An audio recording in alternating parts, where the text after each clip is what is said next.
लावन देवयानी दर्द से कराह उठी। शाथे ढंग से कहा, अपनी मां का बदला लो।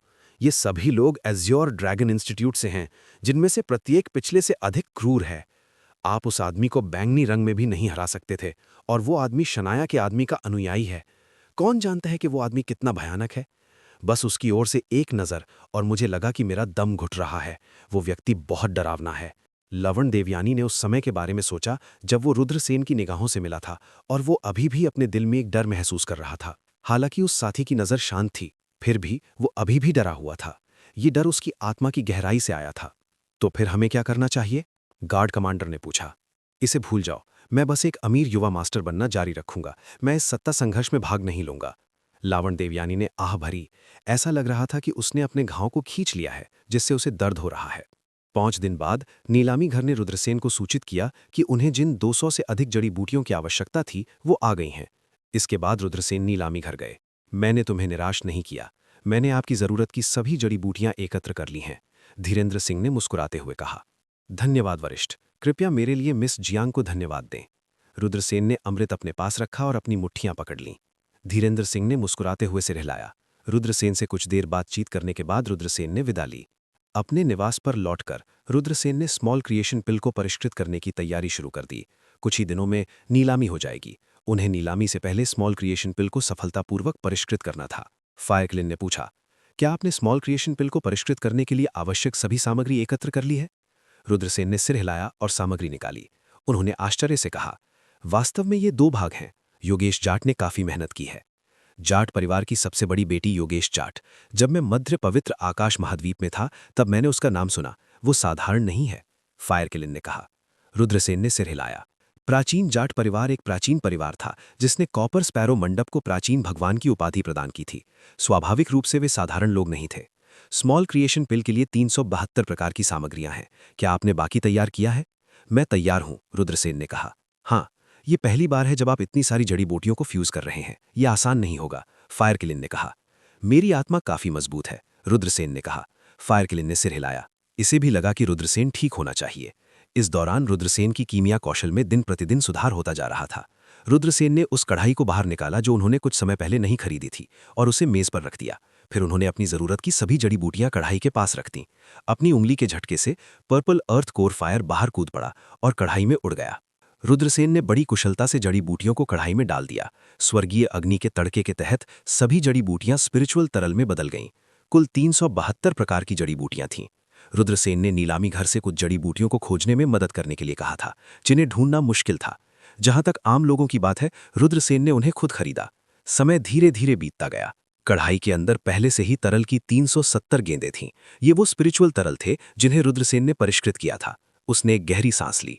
इसके बाद उसे 2 सबसे महत्वपूर्ण जड़ी बूटियों स्कारलेट ब्लड डेमन गॉड और स्काचिंग घोस्ट ग्रास को परिष्कृत करना था।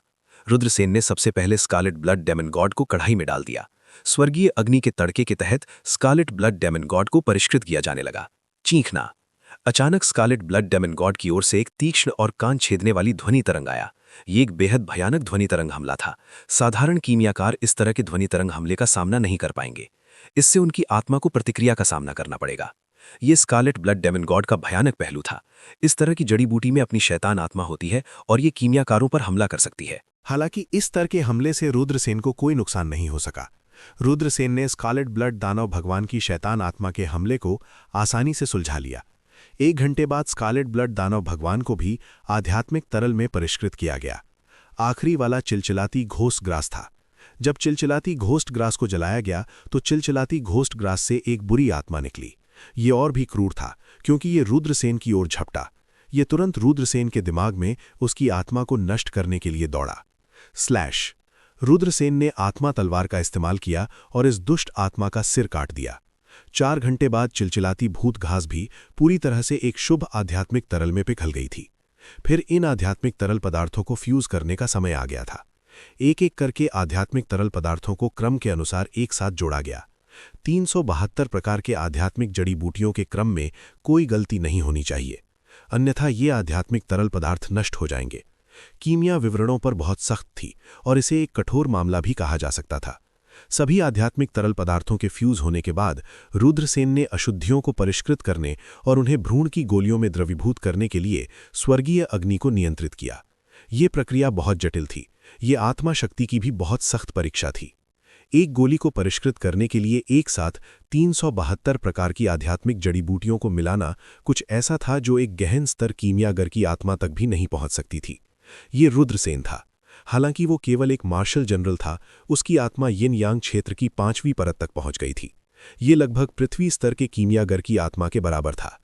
लगभग 14 घंटों के बाद रुद्रसेन ने औषधीय करल को भ्रूण की गोली में परिष्कृत किया।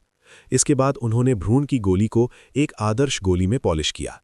एक दिन बाद पहली माइनर क्रिएशन पिल सफलतापूर्वक परिष्कृत की गई। गुणवत्ता काफ़ी अच्छी है। फायर किलिन ने उस पर नज़र डाली और कहा। फायर किलिन द्वारा प्रशंसा की जाना कोई आसान बात नहीं थी। हालांकि ये आदमी आमतौर पर थोड़ा आउट ऑफ ट्यून था। हालांकि जब कीमिया की बात आती है तो वो बहुत गंभीर था।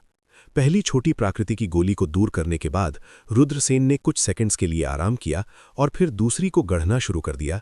इस दौरान वज्रांकरी के नीलाम घर ने सर्वालोक महाद्वीप के 3000 प्रांतों में अपना नाम कमाया था।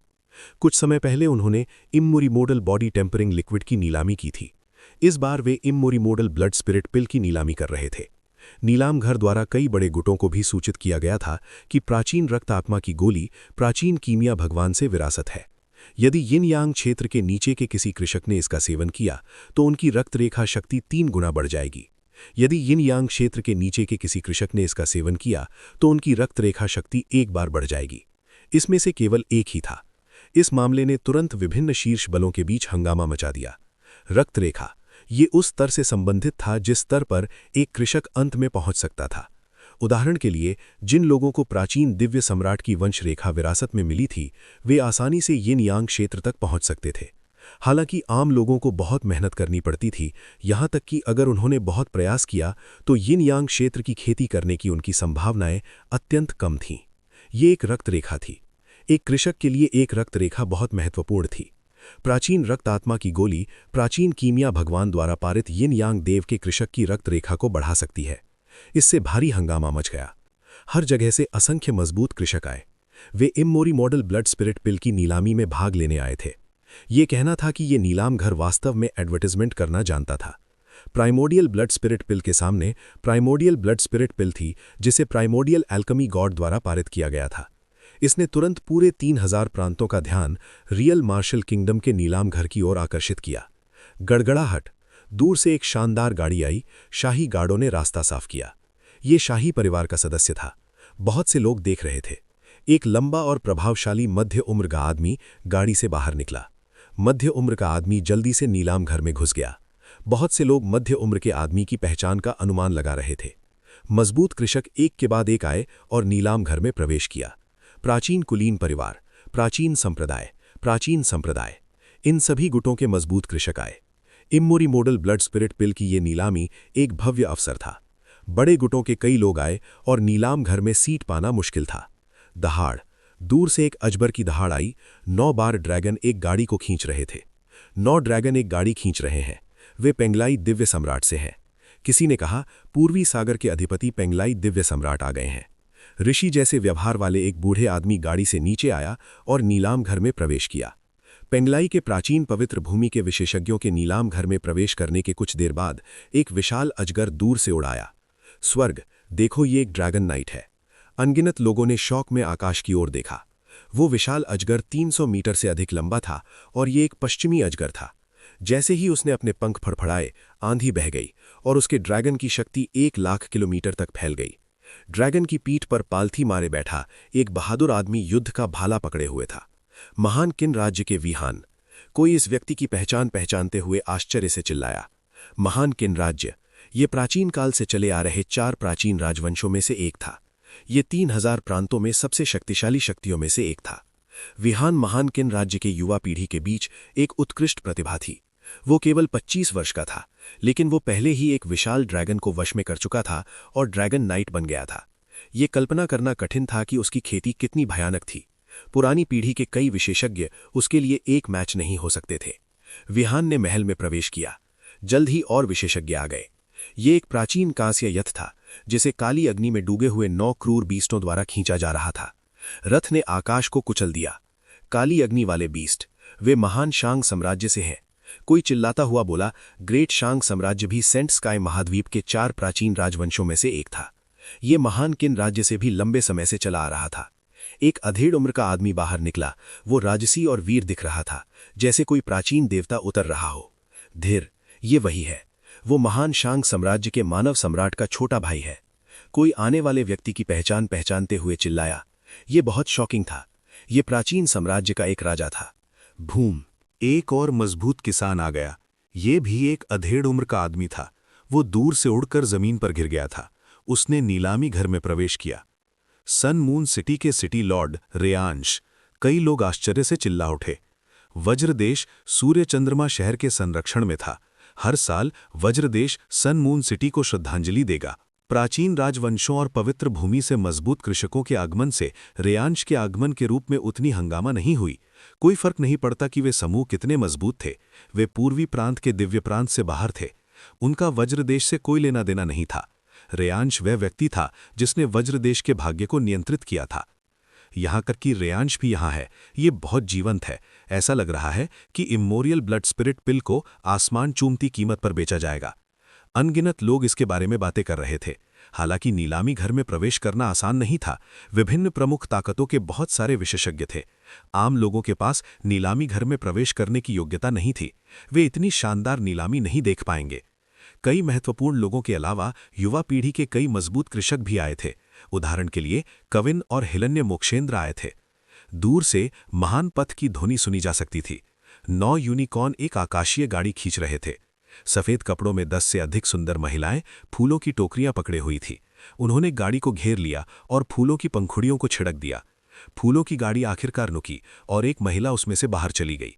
ये बर्फ सफेद पोशाक पहने एक महिला थी। उसका फिगर लंबा और आकर्षक था। उसका नाजुक शरीर उत्तम था और उसकी त्वचा बर्फ की तरह सफेद थी। हालांकि उसने घूंघट पहना हुआ था। हालांकि कोई कल्पना कर सकता है कि वो उस घूंघट के नीचे कितनी सुंदर होगी। ईशानी। ये ईशानी है, पूर्वी प्रांत की सबसे खूबसूरत महिला। कई लोग आश्चर्य से चिल्ला उठे। उनकी आंखें लगभग उनके सॉकेट से बाहर निकल गईं। वे ईशानी से अपनी आंखें नहीं हटा सके। ईशानी बहुत प्रसिद्ध थी। कहा जाता था कि वो बेहद खूबसूरत थी। कोई भी महिला उसकी तुलना में पीली पड़ जाएगी। अपनी खूबसूरती के अलावा ईशानी भी बहुत मजबूत थी।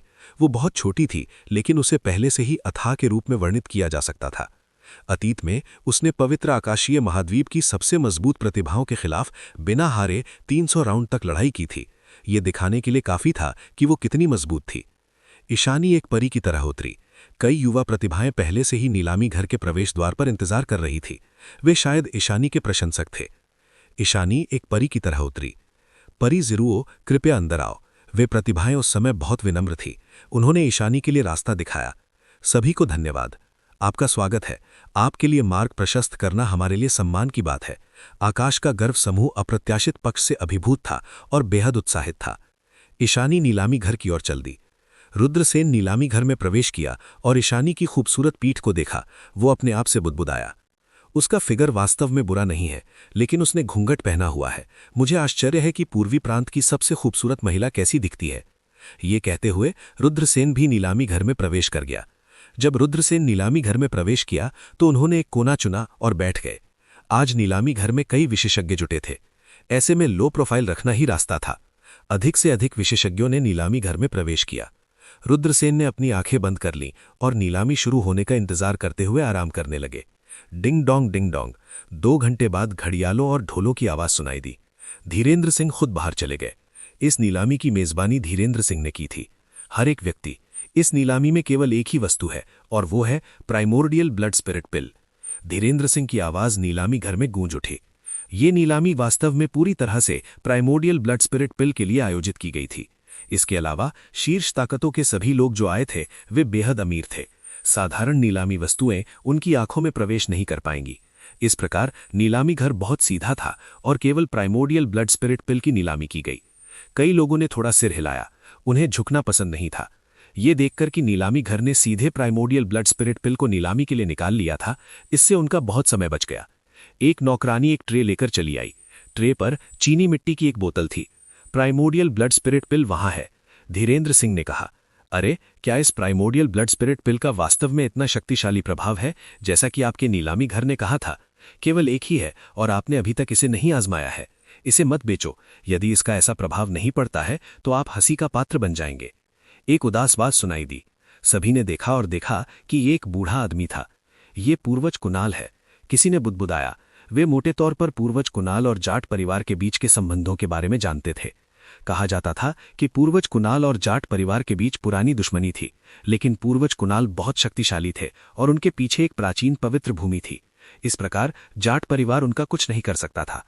अगर पूर्वज कुणाल को छुआ जाए तो दोनों पक्ष लड़ेंगे। ये बहुत अच्छी तरह से दो प्राचीन शक्तियों के बीच युद्ध की शुरुआत हो सकती थी। उस समय किसी को नहीं पता था कि ये किस तरह का भयानक युद्ध का कारण बनेगा। ये निश्चित रूप से बहुत दुख और पीड़ा का कारण बनेगा। ये ऐसी चीज थी जिसे कोई भी पक्ष नहीं देखना चाहता था। पूर्वज कुणाल मजाक कर रहे होंगे। हमारा नीलामी घर हमारी प्रतिष्ठा की परवाह नहीं करेगा और सबसे झूठ नहीं बोलेगा। इस गोली का मूल्यांकन पहले से ही कई कीमियागरों द्वारा किया जा चुका है। बिल्कुल कोई समस्या नहीं है, धीरेन्द्र सिंह मुस्कुराते हुए कहा। वे इस तरह के विवाद से निपटने में बहुत अच्छे थे। क्या मैं इसे देख सकता हूं? एक बूढ़े ने कहा। मेडिसिन किंग कमल। सभी ने देखा और तुरंत चौंक गए। इस बूढ़े आदमी की पहचान कोई छोटी बात नहीं थी। वे अमर विमान के मेडिसिन किंग वैली के मेडिसिन किंग स्तर के अस्तित्व थे। 3000 प्रांतों में वे एक शानदार अस्तित्व थे। यहां तक कि असीम 3000 महाद्वीपों में मेडिसिन किंग्स फीनिक्स पंख और किलिन सीन के रूप में दुर्लभ थे। तो ये वरिष्ठ कमल है, कृपया देखें। धीरेन्द्र सिंह ने खुद प्राइमोडियल ब्लड स्पिरिट पिल की बोतल मेडिसिन किंग कमल की तरफ ले आए और बोतल सौंप दी। मेडिसिन किंग कमल ने चीनी मिट्टी की बोतल खोली और उसे सूंघा। ये सही है, प्राचीन रक्त आत्मा गोली के प्रभाव निश्चित रूप से वही हैं जो नीलामी घर ने कहा था। वास्तव में ये नीलामी घर की कही गई बातों से भी अधिक मजबूत है। मेडिसिन किंग कमल ने नीलामी घर में व्यक्तिगत रूप से इसका मूल्यांकन करने के साथ उनके सभी संदेह स्वाभाविक रूप से समाप्त हो गए। हाँ, पूर्वज कुणाल ने ठंडे स्वर में सूंघा, जैसे कि वो कमल को दूसरों के व्यवसाय में हस्तक्षेप करने के लिए डांट रहा हो, या जैसे कि उसे असंतुष्ट था कि उसे नीलामी घर को खुद को मूर्ख बनाते हुए देखने को नहीं मिला। मेरे लिए बोलने के लिए धन्यवाद वरिष्ठ। धीरेन्द्र सिंह मुस्कुराया। हाँ, ये बूढ़ा आदमी सिर्फ तथ्य बता रहा है। मैंने कभी नहीं सोचा था कि मैं अपने जीवन काल में प्राइमोडियल ब्लड स्पिरिट पिल देखूंगा। ये वास्तव में एक महान भाग्य है। ये एक गोली है जो आदिम कीमिया भगवान से पारित की गई है। ये सिर्फ इतना है कि अनगिनत वर्षों के बाद आदिम कीमिया भगवान की विरासत अभी तक नहीं मिली है। ये वास्तव में कीमिया की दुनिया का सबसे बड़ा अफसोस है। दवा राजा कमल ने थोड़ी आह भरी और प्राइमोडियल रक्त आत्मा की गोलियों की बोतल धीरेन्द्र सिंह को लौटा दी। फिर वो बैठ गया और कुछ और नहीं कहा। धीरेन्द्र सिंह ने कहा, इस गोली के ग्राहक को स्पिरिट पत्थर की जरूरत है, इसलिए ये नीलामी स्पिरिट पत्थर के उपयोग से की जाएगी और ये एक उच्च श्रेणी का स्पिरिट पत्थर है। स्पिरिट पत्थर कई प्रकार के थे, निम्न श्रेणी, मध्यम श्रेणी और उच्च श्रेणी के स्पिरिट पत्थर। एक उच्च श्रेणी का स्पिरिट पत्थर 100 मध्यम श्रेणी के स्पिरिट पत्थरों के बराबर, एक मध्यम श्रेणी का स्पिरिट पत्थर 100 निम्न श्रेणी के स्पिरिट पत्थरों के बराबर।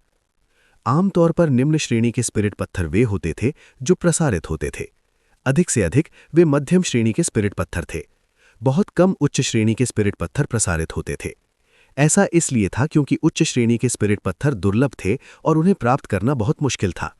यहां तक कि अगर उच्च श्रेणी के स्पिरिट पत्थर थे तो उनमें से अधिकांश को बड़े गुटों द्वारा अपने उपयोग के लिए रखा जाता। उदाहरण के लिए, अज्योर क्लाउड सिटी के बाहर ओयस शिरा से निकाले गए स्पिरिट पत्थर ज्यादातर निम्न श्रेणी के स्पिरिट पत्थर थे। यदि वे 100 उच्च श्रेणी के स्पिरिट पत्थर निकालने में सक्षम होते तो वे पहले से ही स्वर्ग का धन्यवाद दे रहे होते। धीरेन्द्र सिंह ने आगे कहा, लेकिन हमारी गणना के लिए हम निम्न श्रेणी के स्पिरिट पत्थर का उपयोग करेंगे।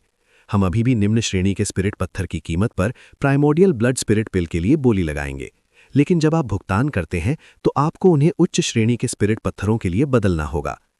प्राइमोडियल ब्लड स्पिरिट पिल की शुरुआती कीमत 1 लाख निम्न श्रेणी के स्पिरिट पत्थर हैं। 1 लाख निम्न श्रेणी के स्पिरिट पत्थर 10 उच्च श्रेणी के स्पिरिट पत्थरों के बराबर थे।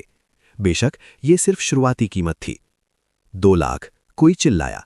ये एक प्राचीन कुलीन परिवार का इन यांग क्षेत्र विशेषज्ञ था। वो इसे अपने उपयोग के लिए खरीदना चाहता था। 3 लाख, बहुत जल्दी किसी ने कीमत बढ़ाना शुरू कर दिया। ये एक प्राचीन संप्रदाय का संप्रदाय गुरु था। वो इसे अपने पोते के लिए खरीदना चाहता था।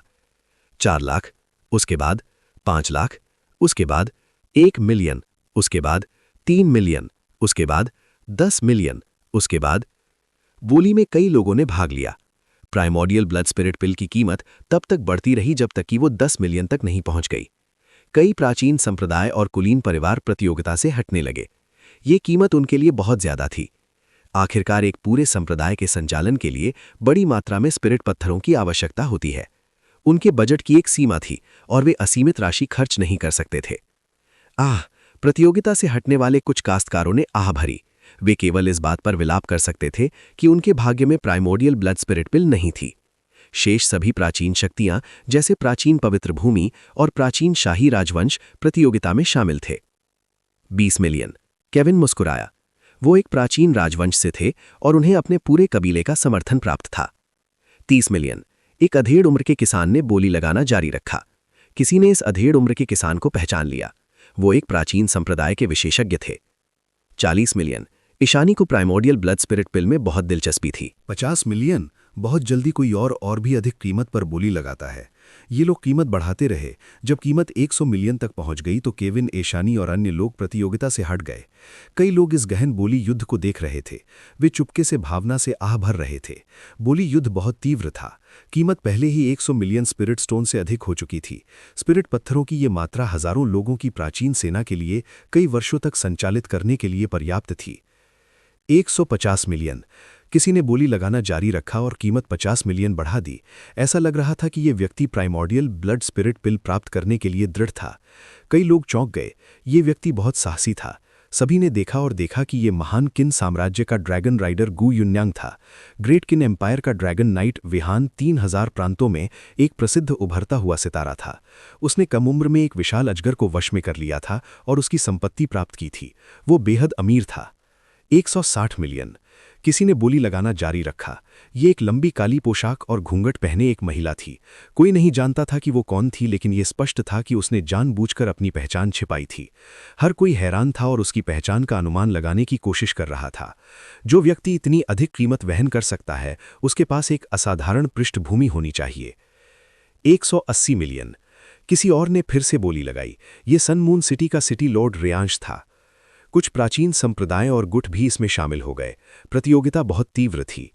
इमोरिमेंटेड ब्लड स्पिरिट पिल की कीमत लगातार बढ़ती रही और इसने रुकने का कोई संकेत नहीं दिखाया। लानत है, अगर मुझे इमोरिमेंटेड ब्लड स्पिरिट पिल मिल जाए तो मेरे पास एक शक्तिशाली साधना प्रतिभा भी होगी। नवल का चेहरा बेहद उदास था। वो वास्तव में प्राचीन रक्त आत्मा की गोली प्राप्त करना चाहता था, लेकिन जब उसने शीर्ष गुटों की कीमतें देखीं तो वो पूरी तरह से स्तब्ध रह गया। हालांकि heavenly dragon chamber of commerce आश्चर्यजनक रूप से धनी था, फिर भी ये शीर्ष गुटों की तुलना में बहुत दूर था। ये उल्लेख करने लायक भी नहीं था। शनाया देवयानी ने भीड़ में आह भरी। वो वास्तव में ब्लड स्पिरिट पिल खरीदना चाहती थी और रुद्रा सेन को देना चाहती थी, लेकिन अब उसे केवल अशक्तिहीनता की गहरी भावना महसूस हुई। ब्लड स्पिरिट पिल की कीमत लगातार बढ़ती रही। एक महिला ने कीमत बढ़ाकर 300 मिलियन कर दी। ये एक बांस की टोपी पहने एक महिला थी। जब रुद्रा सेन ने उसे देखा तो वो मदद नहीं कर सका और थोड़ा हैरान महसूस कर रहा था। क्या वो योगेश जाट है? उसे लगा कि यह आकृति बहुत परिचित है। वो जितना इसे देखता था उतना ही ये योगेश जाट की तरह दिखता था। योगेश जाट ब्लड स्पिरिट पिल खरीदने के लिए अपनी व्यक्तिगत पहचान का उपयोग करना चाहते थे। रुद्रा सेन ने उनकी प्रशंसा की। अगर योगेश जाट ने कुछ चालाकियां अपनाई होती तो शायद रुद्रा सेन उन्हें ब्लड स्पिरिट की गोली कम कीमत में बेच देते। हालांकि योगेश जाट ने ऐसा नहीं किया। इसके बजाय उन्होंने ब्लड स्पिरिट पिल को बढ़ावा देने की पूरी कोशिश की। यदि कोई ब्लड स्पिरिट पिल प्राप्त करना चाहता था तो उसे प्रतियोगिता में भाग लेने के लिए अपनी ताकत पर निर्भर करना पड़ता था। ब्लड स्पिरिट पिल की कीमत लगातार बढ़ती रही। जब ये 500 मिलियन तक पहुंच गया तो कई लोग बोली से हट गए। उदाहरण के लिए विहान, रियांश और योगेश जाट की तरह दिखने वाली महिला, सभी ने पीछे हटने का फैसला किया। मुझे आश्चर्य है कि ब्लड स्पिरिट पिल का मालिक कौन है। हम इस बार अमीर बनने जा रहे हैं। कितना भाग्यशाली, मुझे प्राचीन चिकित्सा देवता से एक ब्लड स्पिरिट गोली मिली।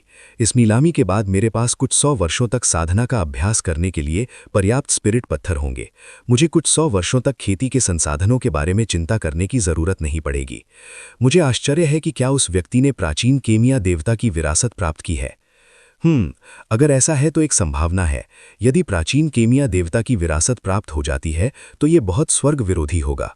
कुछ लोग चुपके से इस मामले पर चर्चा कर रहे थे। वे मदद नहीं कर सकते थे, लेकिन प्राचीन केमिया देवता की विरासत के अस्तित्व में आने के बारे में सोचकर एक गहरी सांस ले रहे थे। असंख्य वर्षों के दौरान असंख्य कष्टकारियों ने प्राचीन केमिया देवता की विरासत की तलाश में विभिन्न मृत्यु क्षेत्रों और जीवन निषिद्ध क्षेत्रों में गहराई से कदम रखा, लेकिन कोई फायदा नहीं हुआ। अब प्राचीन केमिया देवता की गोली प्रकट हो गई है।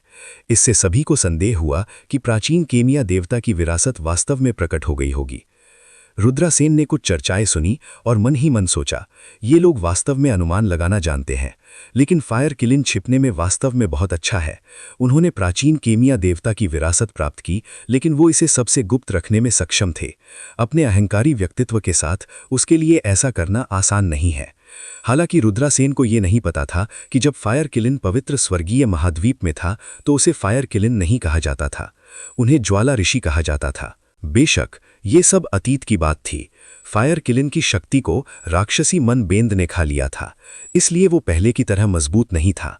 न केवल फायर किलिन नीलामी में नहीं आया, बल्कि उसने अधिक सुरक्षित रहने के लिए इंपीरियल कैपिटल को भी समय से पहले छोड़ दिया था। फायर किलिन के अनुसार अतीत में कुछ अद्वितीय कष्टकारियों ने उनसे दुश्मनी कर ली थी। अगर वे उनकी आभा को महसूस करते हैं तो ये बहुत परेशानी भरा होगा। सुरक्षा के लिए फायर किलिन जल्दी निकल गया। रुद्रासेन को फायर किलिन की बातों पर कोई संदेह नहीं था। फायर किलिन के व्यक्तित्व की नज़र से वे बहुत से लोगों को नाराज कर सकता था। अब जबकि उसकी शक्ति गायब हो गई थी, तो फायर किलिन को स्वाभाविक रूप से सावधान रहना था और अपने पुराने दुश्मनों से बचना था। अन्यथा अगर उसे उसके पुराने दुश्मनों ने खोजा होता तो वो निश्चित रूप से मर जाता। अभी फायर किलिन रुद्रासेन को भी नहीं हरा सकता था। स्वाभाविक रूप से ये उन अद्वितीय कष्टकारियों के खिलाफ लड़ने में सक्षम नहीं होगा। इस समय ब्लड स्पिरिट पिल के लिए बोली चरमोत्कर्ष पर पहुंच गई। मेडिसिन किंग कमल प्रतियोगिता में शामिल हुए। वे ब्लड स्पिरिट पिल जीतना चाहते थे और उन्होंने कीमत को आसमान छूती हुई 600 मिलियन तक बढ़ा दिया। ऐसा लगता है कि medicine king valley blood spirit pill प्राप्त करने के लिए दृढ़ है। वे प्राचीन दिव्य केमिया दवा के सूत्र का अध्ययन करना चाहते होंगे। मेडिसिन किंग वैली की क्षमता के साथ प्राचीन रक्त आत्मा गोली के घटकों का विश्लेषण करना कठिन नहीं है, लेकिन इसका अध्ययन करना बहुत कठिन है कि इसे कैसे बनाया जाए। कुछ लोगों ने चर्चा की, लेकिन यह स्पष्ट था कि मेडिसिन किंग कमल अभी भी प्राचीन रक्त आत्मा की गोली चाहते थे। किसी ने मेडिसिन किंग कमल के साथ प्रतिस्पर्धा करना शुरू कर दिया। पहला व्यक्ति शैंग साम्राज्य का धीर था। शैंग साम्राज्य का एक लंबा इतिहास था और ये अकल्पनीय रूप से शक्तिशाली था। यह अफवाह थी कि भाड़े का संघ इस प्राचीन शक्ति से संबंधित था। धीर ने कीमत में 30 मिलियन की वृद्धि की। धीर अकेले नहीं थे जो प्रतियोगिता में शामिल हुए, एक बूढ़ा आदमी भी इसमें शामिल हो गया। हिस रामदास। कई लोग चौंक गए। ये महान जो साम्राज्य के बूढ़े चाचा थे। वो महान जो साम्राज्य के वर्तमान सम्राट के चाचा थे। रमन का बड़ा? रुद्रसेन ने बूढ़े की ओर देखा। महान जो साम्राज्य के संस्थापक को जीफा कहा जाता था। यह अफवाह थी कि उन्होंने प्राचीन दिव्य सम्राट फुक्सी के 8 त्रिग्राम को 60 त्रिग्राम में बदल दिया था। वो भविष्य की भविष्यवाणी कर सकता था। वो अतुलनीय रूप से स्वर्ग विरोधी था। उन्होंने अकेले ही महान जो साम्राज्य का निर्माण किया था, लेकिन क्योंकि जीफा की क्षमताएं बहुत स्वर्ग विरोधी थीं, इसलिए उन्हें स्वर्ग द्वारा दंडित किया गया था। महान जो साम्राज्य की स्थापना के कुछ ही समय बाद उनकी मृत्यु हो गई, लेकिन महान जो साम्राज्य अभी भी मजबूत था। 3 मजबूत काश्तकारों ने एक तीव्र प्रतिस्पर्धा शुरू की। उनमें से कोई भी रास्ता देने को तैयार नहीं था। वे सभी प्राइमोर्डियल ब्लड स्पिरिट एलिक्सिर प्राप्त करना चाहते थे, लेकिन केवल एक ही प्राचीन रक्त आत्मा की गोली थी। अंत में इमेमोरियल ब्लड स्पिरिट पैलेट की कीमत 1.5 अरब आध्यात्मिक पत्थर निर्धारित की गई। बधाई हो भाई कमल, मैं प्रतियोगिता से हट जाता हूं। रामदास ने अपनी मुट्ठियां पकड़ी। धन्यवाद। मेडिसिन किंग कमल ने भी अपनी मुट्ठियां पकड़ी। शैंग साम्राज्य के धीर ने आह भरी। 1.5 अरब आध्यात्मिक पत्थर उनकी उम्मीदों से अधिक हो गए थे। अंत में वो केवल वापस ले सकता था। 1.5 अरब आध्यात्मिक पत्थर 1 बार जा रहे हैं। 1.5 अरब आध्यात्मिक पत्थर 2 बार जा रहे हैं। 1.5 अरब आध्यात्मिक पत्थर 3 बार जा रहे हैं। सौदा। डोंग फाइंग जी का गैवल गिर गया। मेडिसिन किंग कमल ने आखिरकार एक लंबी सांस ली। प्राचीन रक्त आत्मा की गोली मेरी है। मेडिसिन किंग कमल के होंठ मुस्कान में बदल गए। हालांकि उन्हें 1.5 बिलियन स्पिरिट स्टोन्स खर्च करने में दर्द हुआ, लेकिन प्राइमोर्डियल ब्लड स्पिरिचुअल एलिक्सिर खरीदने में मेडिसिन मास्टर्स के घाटी के विकास के लिए बहुत उपयोगी था। ये लेनदेन इसके लायक था। युवा मित्र, प्राइमोर्डियल ब्लड स्पिरिट पैलेट कुल 1.5 बिलियन में बेचा गया था, जो 1,50,000 उच्च श्रेणी के स्पिरिट पत्थरों के बराबर है। नीलामी घर का कमीशन काटने के बाद ये 1,50,000 उच्च श्रेणी के स्पिरिट पत्थर है। धीरेन्द्र सिंह ने मुस्कुराते हुए कहा। रुद्रसेन उत्साहित थे। 10 उच्च श्रेणी के स्पिरिट पत्थर एक पीक ग्रेड स्पिरिट आर्टिफैक्ट खरीदने के लिए पर्याप्त थे। 1,50,000 उच्च श्रेणी के स्पिरिट पत्थर एक बड़ी सेना बनाने के लिए पर्याप्त थे और उनमें से प्रत्येक के पास एक पीक ग्रेड स्पिरिट आर्टिफैक्ट होगा। सभी स्पिरिट पत्थर रिंग में हैं, रुद्रसेन ने कहा। धीरेन्द्र सिंह ने रुद्रसेन को एक संग्रह अंगूठी सौंपी। रुद्रसेन की आध्यात्मिक भावना संग्रह अंगूठी में प्रवेश कर गई। सिर हिलाने से पहले एक पल के लिए उसका निरीक्षण किया, फिर कहा, कोई बात नहीं। धीरेन्द्र सिंह मुस्कुराते हुए कहते हैं, जहां तक उन औषधीय जड़ी बूटियों का सवाल है, यंग मिस ने कहा है कि वे हमारी नीलामी घर से मुफ्त उपहार हैं। हमारा दीर्घकालिक सहयोग एक जीत की स्थिति है। रुद्रसेन ने सिर हिलाया। अगर कोई और है तो मैं निश्चित रूप से उन्हें भेजूंगा। इतना कहकर उसने 2 उच्च श्रेणी के स्पिरिट पत्थर निकाले और उन्हें धीरेन्द्र सिंह को देते हुए कहा, वे औषधीय जड़ी बूटियां सस्ती नहीं हैं, मैं उन्हें मुफ्त में नहीं ले सकता। ये 2 उच्च श्रेणी के स्पिरिट पत्थर औषधीय जड़ी बूटियों के मूल्य को कवर करने के लिए पर्याप्त होंगे, है ना? धीरेन्द्र सिंह मजाकिया ढंग से मुस्कुराए, लेकिन उन्होंने मना नहीं किया। सिर हिलाते हुए कहा, यह बहुत हो गया। थोड़ी देर रुकने के बाद धीरेन्द्र सिंह ने आगे कहा, ये इस तरह है, मेडिसिन किंग कमल आपसे मिलना चाहता है, क्या ये संभव है? रुद्रसेन ने अपना सिर हिलाया। मेरे लिए उसे देखना सुविधाजनक नहीं है। मैं आपको अस्वीकार करने में मदद करूंगा, धीरेन्द्र सिंह ने कहा। बहुत धन्यवाद। रुद्रसेन ने अपनी मुट्ठी बांधी, धीरेन्द्र सिंह के साथ थोड़ी देर बातचीत की, फिर जल्दी से नीलामी घर से बाहर निकल गए। अब जब उसके पास 1 लाख से अधिक उच्च श्रेणी के स्पिरिट पत्थर थे तो ये एक बड़ा भाग्य था। ये स्पिरिट पत्थर उसके लिए यिन यांग दायरे तक पहुंचने के लिए पर्याप्त होने चाहिए, है ना? एक गहरी सांस लेते हुए रुद्रसेन एज़्योर ड्रैगन इंस्टीट्यूट की दिशा में चल पड़े। इस समय रात पहले ही हो चुकी थी, फिर भी सड़कें अभी भी गतिविधि से भरी हुई थीं। इंपीरियल कैपिटल एक ऐसा शहर था जो कभी नहीं सोता था। देर रात तक ये अभी भी जीवंत रहेगा। जब रुद्रसेन एक कोने में मुड़े तो अचानक एक अजीब सा दृश्य सामने आया। सड़कों पर लोगों की अनंत धारा बिना किसी निशान के गायब हो गई। उसके अलावा आसपास कोई और नहीं था। हर कोई वास्तव में बिना किसी निशान के गायब हो गया था। रुद्रसेन ने भौहे से कोड़ ली। ये एक विशाल तैनाती मंत्र था। किसी ने एक विशाल तैनाती जादू किया था और उसे अंदर फंसा दिया था। कौन हो, बाहर आओ, रुद्रसेन ने ठंडे स्वर में कहा। सनसनाहट। दूर सड़क पर एक सफ़ेद कपड़े पहने आदमी कदम दर कदम चलता रहा। ये सफ़ेद कपड़े पहने आदमी अपने 30वें दशक में लग रहा था। उसकी आंखें उदास थीं और उसका पूरा शरीर एक उदास और ठंडी आभा उत्सर्जित कर रहा था। तुम कौन हो? रुद्रसेन ने उस आदमी की ओर देखते हुए थोड़ा भौएं चढ़ा लीं। ये एक स्पिरिट एरे मास्टर था। उन्होंने रुद्रसेन को फंसाने के लिए एक बड़े व्यूह का इस्तेमाल किया था। जाहिर है वो बुरे इरादे से आया था। किसी ने मुझे तुम्हारी जान लेने के लिए कहा, सफ़ेद कपड़े पहने हत्यारे ने ठंडे स्वर में कहा। हत्यारा? रुद्रसेन की अभिव्यक्ति थोड़ी अंधेरी हो गई।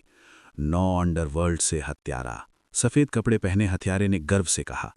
कई हत्यारे संगठन थे, लेकिन केवल एक ही सर्वोच्च संगठन था और वो था 9 अंडरवर्ल्ड हत्यारा राजवंश। ये अफवाह थी कि 9 अंडरवर्ल्ड ने प्राचीन युग में प्राचीन पवित्र सम्राट की हत्या कर दी थी। ये अफवाह थी कि 9 अंडरवर्ल्ड के प्राचीन हत्यारे महल में अभी भी प्राचीन देवताओं की हड्डियों से बना एक बड़ा हॉल है। प्राचीन पवित्र सम्राट की हड्डियों से बना एक सफ़ेद हड्डी का सिंहासन भी है। ये 9 अंडरवर्ल्ड था, एक भयानक हत्यारा राजवंश जो अनगिनत वर्षों से चला आ रहा था।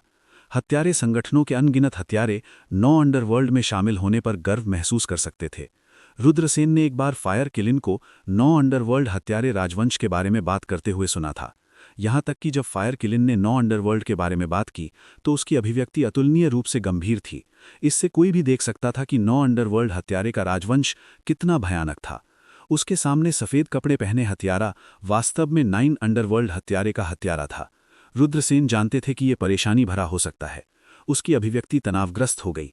ये हत्यारा बहुत शक्तिशाली था। सबसे महत्वपूर्ण बात यह है कि ये हत्यारा एक स्पिरिट एरे मास्टर भी था।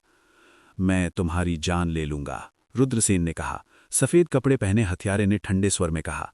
वो रुद्रसेन की ओर चल दिया। आसमान में बर्फ के टुकड़े एक के बाद एक नीचे गिरते गए। बर्फबारी हो रही है। रुद्रसेन ने थोड़ा भौएं चढ़ा दी। अचानक एक बर्फ का टुकड़ा रुद्रसेन की ओर तैर गया। रुद्रसेन के हाव भाव थोड़े बदल गए और वो जल्दी से पीछे हट गए। हालांकि बर्फ का टुकड़ा अभी भी रुद्रसेन के शरीर के पास से गुजरता था। कश! बर्फ का टुकड़ा एक सुंदर फूल की तरह खिल गया। जिस क्षण ये अपने सबसे खूबसूरत क्षण में खिला वो तुरंत मुरझा गया। बर्फ के टुकड़े ने रुद्रसेन के बाएं हाथ पर एक गहरा घाव छोड़ दिया और खून तुरंत बह निकला। कितना डरावना! रुद्रसेन की अभिव्यक्ति अतुलनीय रूप से गंभीर थी। गिरने वाले बर्फ के टुकड़े भी एक बड़ी सरण से विकसित हुए थे।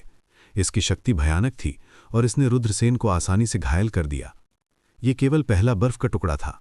आसमान में बर्फ के टुकड़े एक के बाद एक नीचे गिरते गए। एक फूल में एक दुनिया, हर कदम एक हत्या का इरादा। मेरे बर्फ के टुकड़े फड़फड़ाए। मैं एक मार्शल किंग दायरे के कल्टीवेटर को भी मार सकता हूं। आपका उल्लेख नहीं है, आपका मरना तय है। सफेद कपड़े पहने हत्यारा दूर खड़ा था, रुद्रसेन को ठंड से देख रहा था। बर्फ नीचे बह गए, तेजी से रुद्रसेन की ओर बढ़ रहे थे। झपट्टा, रुद्रसेन जल्दी से पीछे रट गए। सनसनाहट, अचानक हवा का झोंका बह गया।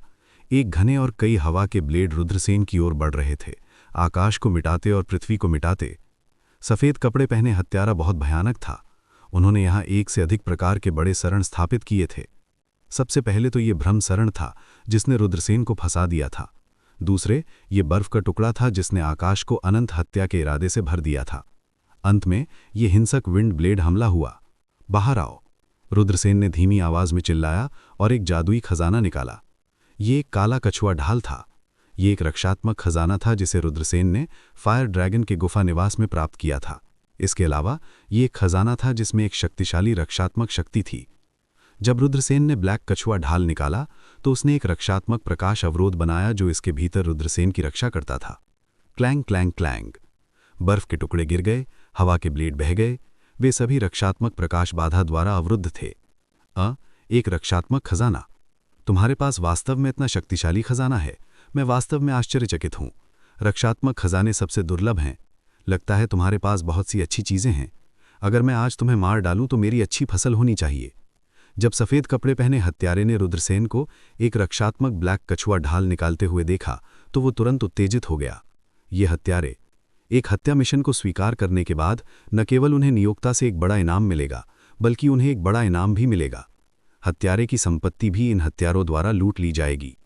हर बार लक्ष्य को मारने के बाद हत्यारा सबसे अधिक उत्साहित होता था क्योंकि इस समय वे युद्ध की लूट की जांच करने में सक्षम होंगे।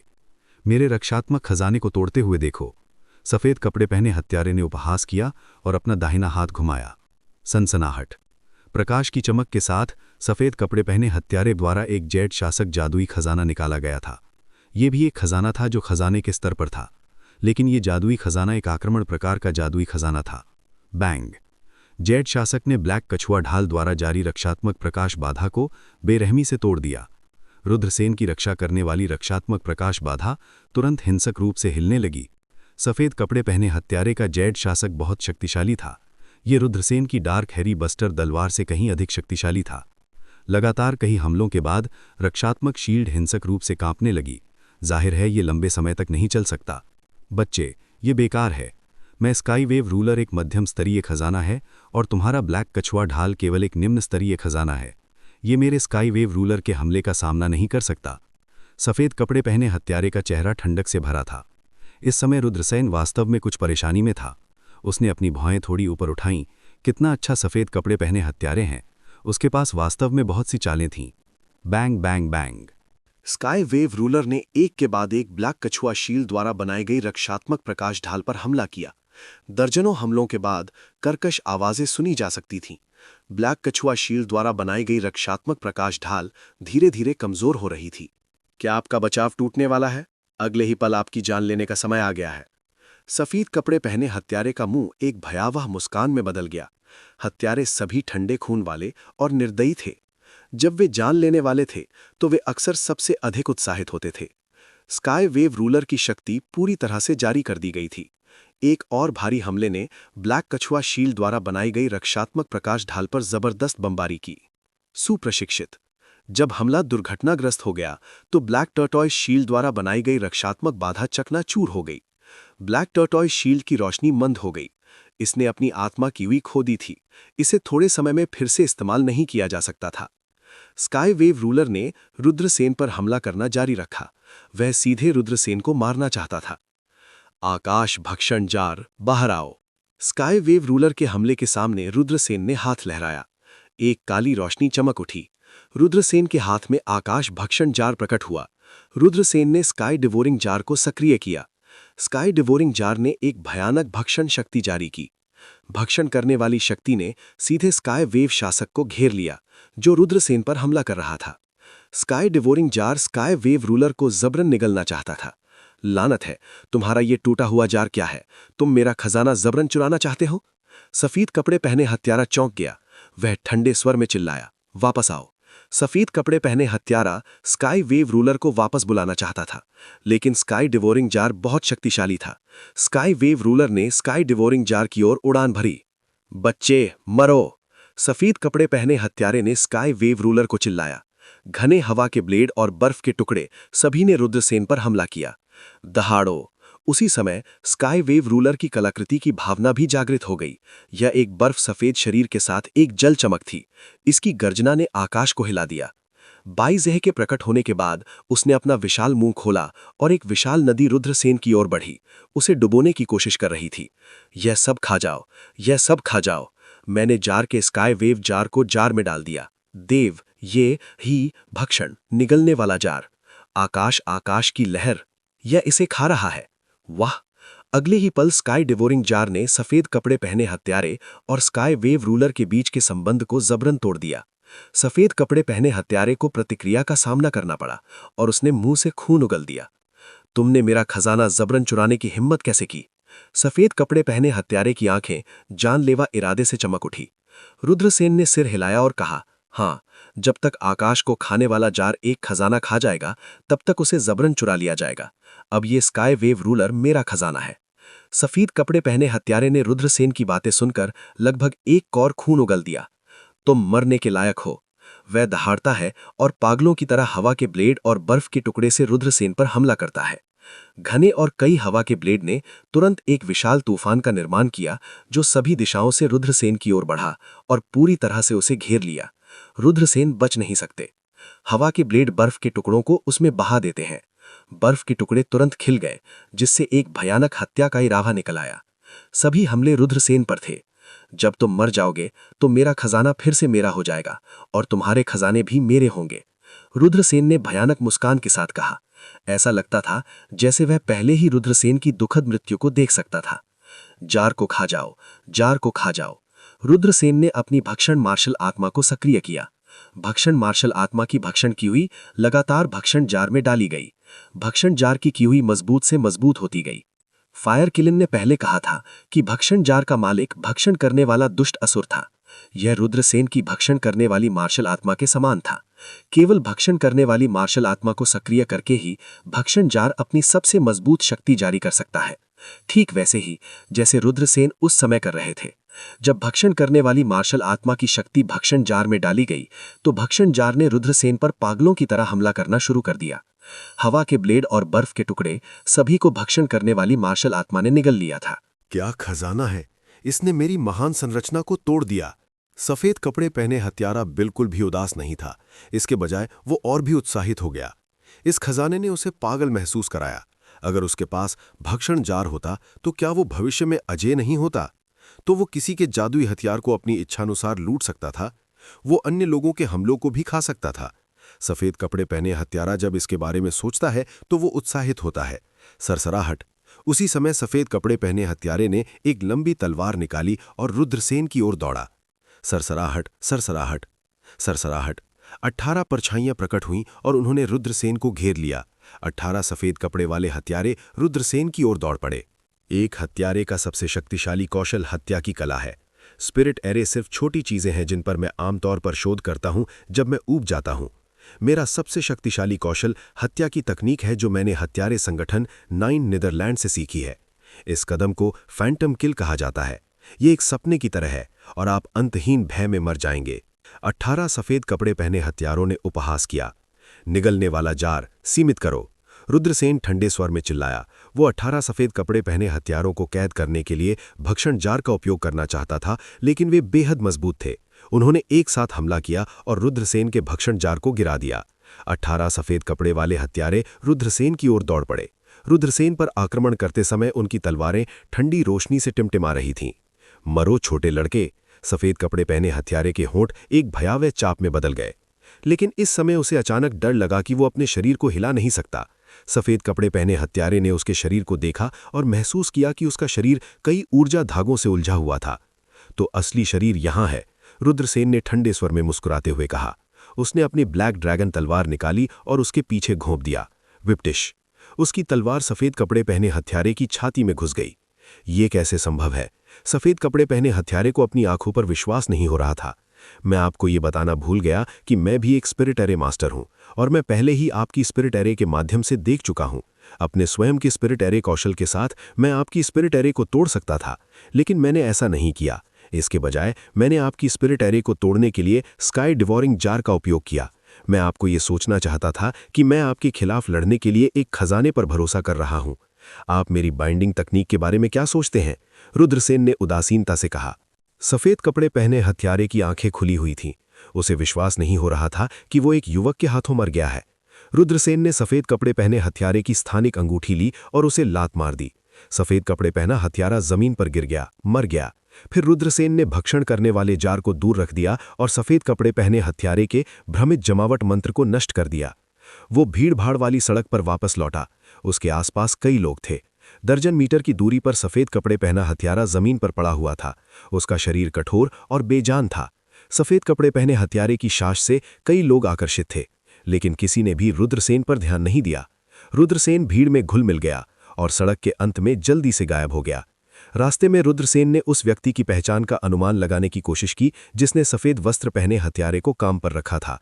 रुद्रसेन को इस बात का अंदाजा था कि वो कौन है, लेकिन वो बहुत चिंतित नहीं थे। विभिन्न परिस्थितियों में विभिन्न कार्यवाही की आवश्यकता होती है।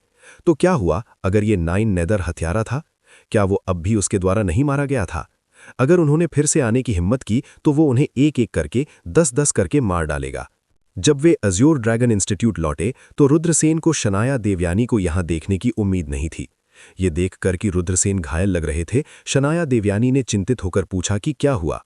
रुद्रसेन ने कहा कि उन्होंने एक दोस्त के साथ झगड़ा किया था और यह सिर्फ कुछ मामूली चोटें थीं। शनाया अब भी चिंतित थी, इसलिए उसने जल्दी से एक औषधीय गोली निकाली और रुद्रसेन को खिला दिया।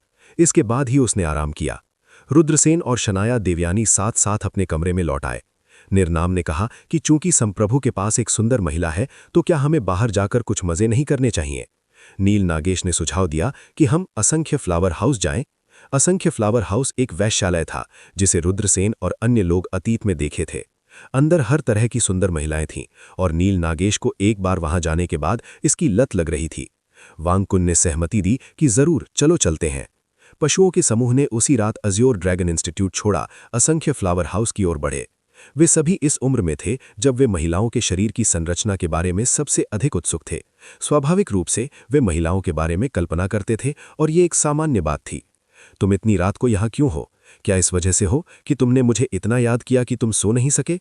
रुद्रसेन ने मुस्कुराते हुए पूछा। शनाया शर्मा गई, फिर आह भरी। मैं अभी नीलाम घर से बाहर निकला और यहाँ से गुजरा, इसलिए मैं तुमसे मिलने आया। ओ, नीलाम घर उस प्राचीन रक्त स्पिरिट गोली की नीलामी कर रहा है। रुद्रसेन ने सिर हिलाया। मैं बहुत बेकार हूं। काश मैं उस प्राचीन रक्त स्पिरिट गोली को खरीद सकता और तुम्हें दे सकता। शनाया ने खुद को दोष देना शुरू कर दिया। रुद्रसेन का दिल गर्म हो गया। वो उसके लिए शनाया की भावनाओं को महसूस कर सकता था। रुद्रसेन ने शनाया को अपनी बाहों में खींचते हुए कहा, शनाया, खुद को दोष मत दो। वो ब्लड स्पिरिट गोली ऐसी चीज नहीं है जिसे आप खरीद सकते हैं। क्या तुमने नहीं देखा कि प्राचीन संत भूमि के कई लोग इसके लिए बोली लगाने में विफल रहे? शनाया ने आश्चर्य से कहा, तुम भी गए थे? जैसे ही रुद्रसेन ने शनाया के सेक्सी शरीर को सहलाया, उन्होंने कहा, मैं तुम्हें एक रहस्य बताता हूं। वो ब्लड स्पिरिट गोली मेरे द्वारा परिष्कृत की गई थी और मैं ही वो था जिसने इसे बेचने के लिए नीलाम घर को कमीशन दिया था। आह! शनाया सदमे में चिल्लाई। उसके लाल होंठ थोड़े अलग हो गए, जैसे कि वो पूरी तरह से चौंक गई हो। वो लुक वास्तव में मार्मिक था, जिससे किसी को उसके लिए दया आ रही थी। आप शनाया ने असंगत रूप से बोलना शुरू कर दिया। उसने पूरी तरह से नहीं सोचा था कि रुद्रसेन वास्तव में अभी भी एक दुर्जेय कीमियागर था। वास्तव में आपका आदमी एक कीमियागर है, रुद्रसेन ने कहा। रुद्रसेन ने मुस्कुराते हुए कहा, वास्तव में? शनाया ने सदमे में पूछा। उसकी खूबसूरत आंखें रुद्रसेन की आंखों में बिना पलक झपकाए घूर रही थीं। वो स्वाभाविक रूप से जानती थी कि एक कीमियागर क्या प्रतिनिधित्व करता है, विशेष रूप से वो जो प्राचीन रक्त आत्मा की गोली को परिष्कृत कर सकता है। मूर्ख लड़की, मैं तुमसे झूठ क्यों बोलूंगा? नजर डालो कि ये क्या है। रुद्रसेन ने चीनी मिट्टी की एक बोतल निकाली और शनाया को दे दी। उसने इसे खोला, इसे सूंघा और कहा, ये एक औषधीय गोली है। रुद्रसेन ने कहा, ये लिटिल क्रिएशन पिल है जिसे मैंने आपके लिए तैयार किया है। लिटिल क्रिएशन पिल? ये किस तरह की औषधीय गोली है? शनाया ने उत्सुकता से पूछा। ये एक औषधीय गोली है। ये एक औषधीय गोली है जिसका हर कोई सपना देखता है। क्या इममेमोरियल ब्लड स्पिरिट पिल बहुत शक्तिशाली है? सच कहूं तो इममेमोरियल ब्लड स्पिरिट पिल का प्रभाव लिटिल क्रिएशन पिल के प्रभाव का 1% भी नहीं है। रुद्रसेन ने मुस्कुराते हुए कहा। 1% भी नहीं? शनाया की आंखें चौड़ी हो गईं। उसके चेहरे पर अविश्वास का भाव था। क्या आपको अपने आदमी पर भरोसा नहीं है? रुद्रसेन ने पूछा। शनाया ने झट से कहा, मैं करता हूं, निश्चित रूप से फियर आपका भरोसा करता है। मूल रूप से मैं इसे कल आप तक पहुंचाना चाहता था, लेकिन चूंकि आप यहां हैं इसलिए मैं लिटिल क्रिएशन पिल को भंग करने में आपकी मदद करूंगा। इसका सेवन करने के बाद हर दिन लिटिल क्रिएशन पिल से आपका शरीर बदल जाएगा। 1 महीने के बाद आप साधना में एक सुपर जीनियस बन जाएंगे। रुद्रसेन ने मुस्कुराते हुए कहा। साधना में एक सुपर प्रतिभा? शनाया अचंभे में थी। उनकी प्रतिभा को केवल औसत कहा जा सकता है। वो पहले ही 21 वर्ष की थी, लेकिन उसकी साधना केवल मार्शल मास्टर क्षेत्र की 5वीं स्वर्गीय परत पर थी। शनाया ने कभी नहीं सोचा था कि वो साधना के रास्ते पर इतनी दूर जा पाएंगी, पर आज रुद्रसेन ने उसे उम्मीद जगाई थी। लेकिन अगर इस तरह की एक औषधीय गोली की नीलामी की जाती है तो ये कितने आध्यात्मिक पत्थर लाएगी। यदि आप इसे मुझे देते हैं तो ये बेकार नहीं होगा। शनाया ने कहा। मूर्ख लड़की, ये लिटिल क्रिएशन पिल आपके लिए तैयार की गई थी। कोई फर्क नहीं पड़ता कि आपके पास कितना धन है। मेरे दिल में ये आपके बाल के एक लट के उतना कीमती है। रुद्रसेन ने शनाया के अति सुंदर चेहरे को धीरे से सहलाया। रुद्रसेन की जोशीली आवाज सुनकर शनाया को लगा जैसे उसका दिल पिघलने वाला है। उसने उस पर झपटने की पहल की। उसके गुलाबी होंठ रुद्रसेन के खिलाफ दबाव डाल रहे थे। रुद्रसेन स्वाभाविक रूप से पीछे नहीं हटे और उन्होंने शनाया को कमर से उठाया और बिस्तर पर लिटा दिया। एक गहन लड़ाई के बाद वो दोनों बिस्तर पर हाँफ रहे थे। शनाया, इसे खा लो। मैंने लिटिल क्रिएशन पिल की औषधीय शक्ति को भंग कर दिया है, रुद्रसेन ने कहा। शनाया का चेहरा अभी भी लाल था। उसने आज्ञाकारी रूप से सिर हिलाया और लिटिल क्रिएशन पिल को निगल लिया। रुद्रसेन ने अपना दाहिना हाथ शनाया देवयानी के सपाट पेट पर रखा। शुद्ध क्यू शनाया देवयानी के शरीर में प्रवेश कर गया। शनाया देवयानी ने गोली निगल ली और वो पिघलने लगी। शनाया देवयानी ने कहा, फेंग, मेरा शरीर गर्म हो रहा है। रुद्रसेन ने कहा, यही कारण है कि लिटिल क्रिएशन पिल घुलने लगी है। इस लिटिल क्रिएशन पिल की औषधीय शक्ति बहुत कोमल है। ये अन्य औषधीय गोलियों की तरह नहीं है जो किसी व्यक्ति के शरीर को तुरंत बदल देती हैं। इसके बजाय ये धीरे धीरे किसी कृषक की जन्मजात प्रतिभा को बदल देती है। इस तरह का बदलाव ऐसा कुछ है जिसकी तुलना उन तुरंत औषधीय गोलियों से नहीं की जा सकती है। शनाया ने सिर हिलाया। लगभग 1 घंटे के बाद लिटिल क्रिएशन पिल की औषधीय शक्ति रुद्रसेन द्वारा पूरी तरह से भंग कर दी गई। शनाया का शरीर पसीने की एक महीन परत से ढक गया, जिससे वो और भी आकर्षक लग रही थी। रुद्रसेन ने उसके पूर्ण शरीर को देखा और उसकी सांसें तेज हो गईं। ये महिला वास्तव में सर्वश्रेष्ठ में से सर्वश्रेष्ठ थी। हालांकि वो पहले ही शनाया के साथ कई बार घनिष्ठ संपर्क में आ चुका था, लेकिन शनाया अभी भी एक महिला थी। शनाया हमेशा अपनी निचली रेखा पर अड़ी रहती थी, लेकिन अब शनाया वास्तव में हिल गई थी। उसे महसूस हुआ कि वो वास्तव में उसके सामने वाले आदमी से प्यार करती थी। रुद्रसेन की ज्वलनशील निगाहों को देखकर शनाया शर्मा गई। वो बड़बड़ाई, फेंग, मैं आज रात शनाया को रखना चाहती हूँ, ठीक है? शनाया की शर्मीली और घबराई हुई आवाज सुनकर रुद्रसेन का दिल उत्साह से उछल पड़ा और वो उस पर टूट पड़ा। आह! कुछ ही समय बाद कमरे से शनाया का दर्दनाक रोना आया। अंधेरे में उसकी आंखों के कोनों से आंसू की 2 बूंदें बह रही थीं। जिस शव को उसने 21 साल तक संजोकर रखा था, उसे इस आदमी ने ले लिया। हालांकि शनाया को अतुलनीय रूप से खुशी महसूस हुई। उसके हाथ मदद नहीं कर सकते थे, लेकिन रुद्रसेन को कसकर गले लगा सकते थे, जैसे कि वो खुद को रुद्रसेन के शरीर में पिघलाना चाहती थी। नीलामी की समाप्ति के बाद इंपीरियल कैपिटल शांत हो गया। वज्र देश सिर्फ एक सांसारिक देश था और इन बड़ी ताकतों का वज्र देश में रहने का कोई इरादा नहीं था, एक के बाद एक छोड़कर। जबकि अज्योर ड्रैगन इंस्टीट्यूट शोर और उत्साह से भरा हुआ था, क्योंकि माउंटेन रिवर लिस्ट रैंकिंग प्रतियोगिता शुरू होने से पहले केवल 1 महीने से थोड़ा अधिक समय था।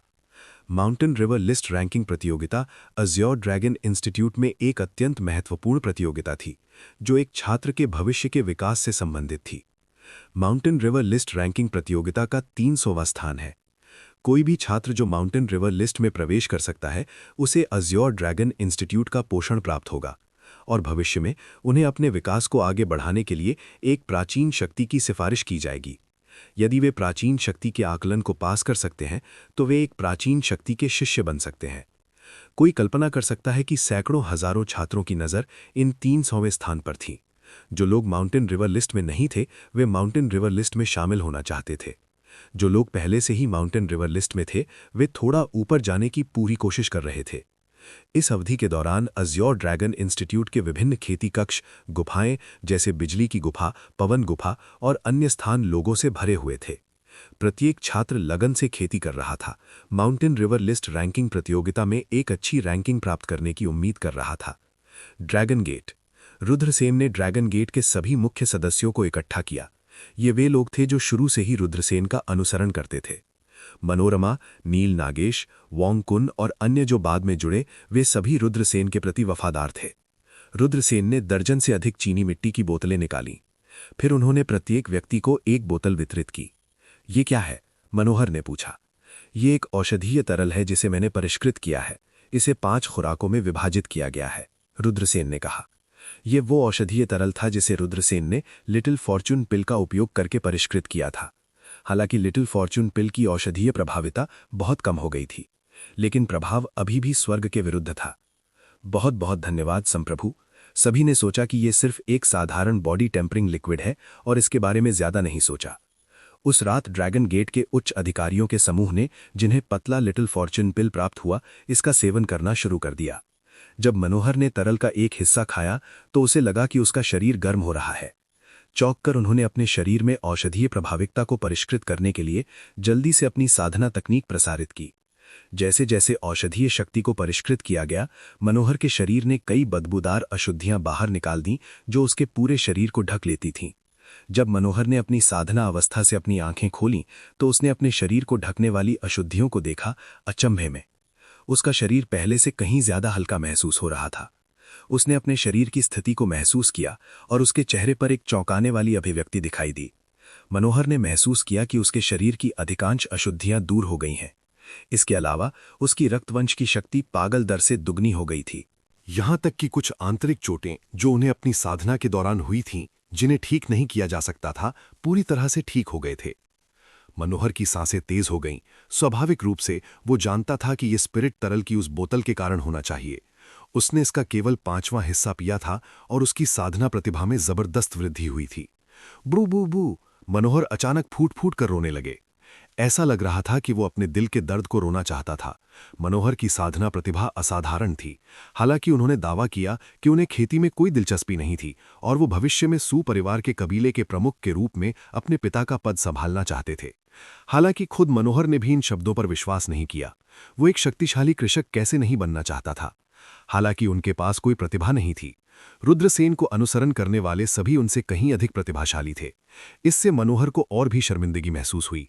वो जानता था कि यदि इस तथ्य के लिए कि वो इतने वर्षों से रुद्रसेन के साथ दोस्त नहीं था तो वो रुद्रसेन का अनुसरण करने के योग्य भी नहीं हो सकता था। पर अब उस स्पिरिट लिक्विड ने उसकी काया बदल दी थी, उसकी रक्तरेखा को ऊपर उठा दिया था और उसकी प्रतिभा को बड़े अंतर से बढ़ा दिया था। मनोहर जानता था कि वो एक खेती के कचरे से एक खेती प्रतिभा में बदलने में सक्षम हो सकता है। उस दर्द और बेचारगी को जो उसने इतने सालों तक अपने दिल में दबाए रखा था, वो इस समय आंसुओं में बदल गया। ऐसे कई लोग थे जो मनोहर की तरह ही उत्साहित थे। उदाहरण के लिए नील नागेश। स्पिरिट तरल का सेवन करने के बाद उसके शरीर की अधिकांश अशुद्धियां बाहर निकल गईं और उसकी रक्तवेह शक्ति में जबरदस्त वृद्धि हुई। नील नागेश भी बहुत खुश थे क्योंकि उनके चेहरे से आंसू बह रहे थे। ये सोचने के लिए कि मेरी प्रतिभा अभी भी जबरदस्त बढ़ सकती है। माँ, चिंता मत करो, मैं तुम्हें दुखद रूप से मरने नहीं दूंगा। अभी मैं आखिरकार बदला लेने की उम्मीद देखता हूं। इतना कहने के बाद नील नागेश भी दुखी होकर रो पड़ा। ए फके, क्या चल रहा है? संप्रदाय गुरु, आप वास्तव में स्वर्ग विरोधी हैं। पिछली बार आपने मुझे जो की गैदरिंग बिल दी थी वो पहले से ही स्वर्ग विरोधी थी, लेकिन ये स्पिरिट लिक्विड और भी अधिक स्वर्ग विरोधी है। मैंने इसका केवल एक हिस्सा लिया है, लेकिन इसने पहले ही मेरी साधना प्रतिभा को दोगुना कर दिया है। यहां तक कि नीलामी घर में नीलाम की गई प्राइमोर्डियल ब्लड स्पिरिट पिल भी ऐसा प्रभाव प्राप्त नहीं कर सकती है। निर्नाम एक अलग स्थिति में थे। वो शुरू करने के लिए एक बहिर्मुखी था और इस समय वो इतना उत्साहित था कि वो खुशी से नाच रहा था। अगले दिन सभी रुद्रसेन को देखने आए और वे सभी बेहद उत्साहित थे। रुद्रसेन ने मुस्कुराते हुए कहा, ऐसा लगता है कि आप सभी को काफी कुछ हासिल हो गया है। वांगकुन ने उत्साह से सिर हिलाया और कहा, धन्यवाद संप्रदाय मास्टर। हम सभी भाई हैं, इसलिए मुझे धन्यवाद देने की कोई आवश्यकता नहीं है। बस इसे गुप्त रखना याद रखें। साथ ही अपनी साधना में ढिलाई ना करें। कोई फर्क नहीं पड़ता कि आपकी प्रतिभा कितनी अच्छी है, अगर आप कड़ी मेहनत नहीं करते तो आप इसे अंत में ही बर्बाद करेंगे। रुद्रसेन ने कहा। जियो याफी ने मुस्कुराते हुए कहा, चिंता मत करो, हम सभी साधना की दुनिया के निचले पायदान पर पैदा हुए थे और हम जानते हैं कि हमारे लिए सब कुछ प्राप्त करना आसान नहीं था। हम निश्चित रूप से सुस्त नहीं होंगे। सभी ने गंभीरता से सिर हिलाया। वे सभी एक सांसारिक देश में पैदा हुए थे और उन सभी ने सोचा था कि वे भविष्य में मार्शल जनरल दायरे तक पहुंचने में सक्षम होंगे। बेहतर प्रतिभा वाले लोग मार्शल किंग दायरे में प्रवेश करने का प्रयास भी कर सकते हैं, लेकिन वे सफल नहीं हो सकते हैं। हालांकि रुद्रसेन ने सभी की किस्मत बदल दी थी। मार्शल किंग बनना उनके लिए मुश्किल नहीं होगा और वे यिन यांग दायरे तक पहुंचने में भी सक्षम हो सकते हैं। इसके बारे में सोचकर ही वे उत्साहित हो गए। हर कोई जानता था कि यह सब प्राप्त करना कितना कठिन था, इसलिए उन्होंने स्वाभाविक रूप से सुस्त होने की हिम्मत नहीं की। आपने अभी तक नाश्ता नहीं किया है ना? चलो एक साथ खाना खाते हैं, रुद्रसेन ने पूछा। ठीक है, सभी ने सिर हिलाया। रुद्रसेन ने देजी को बुलाया और समूह डाइनिंग हॉल की ओर चल दिया। देजी कुछ समय के लिए रुद्रसेन के साथ थी और वो और भी सुंदर हो गई थी। हालांकि वो बहुत बूढ़ी नहीं थी, उसके अद्वितीय सुंदर चेहरे और मोहक आकृति में पहले से ही मोहकता का संकेत था। शायद इसका संबंध उसके शरीर में राक्षसी सांप के खून से कुछ लेना देना था।